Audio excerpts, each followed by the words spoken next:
Yo, what's up everyone? Welcome back to the channel, and today I'm gonna show you how to use Twoguysfinance's budgeting tools. Alright, if you've been wondering how to use Twoguysfinance's budgeting tools, this video is going to help you out with that.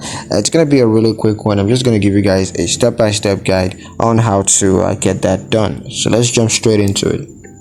The first thing you're going to do is to log into your Twoguysfinance account. You can do that on the online website, or you can do so on the mobile app. That's the Twoguysfinance mobile app on your mobile device.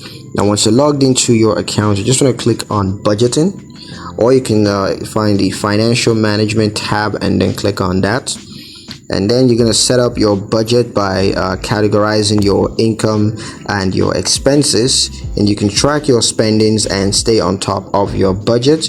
You're also going to receive alerts and notifications when you go over the budget when you set alerts. Now you're going to adjust your budget as needed, and that's going to help you to stay on track with your spendings. And you can also use the budgeting tool to set financial goals, as well as of course to track your progress towards those financial goals. Now you can always just review and analyze your budget regularly, and that's going to help you to optimize your finances. So yeah, that's pretty much it on how to use Twoguysfinance's budgeting tools. I hope you guys liked the video. Hope you found the information useful enough. If you did, like the video, comment down below, let me know what you thought. Share the video with your friends and subscribe to the channel if you haven't already, and I'll catch you guys in the next one.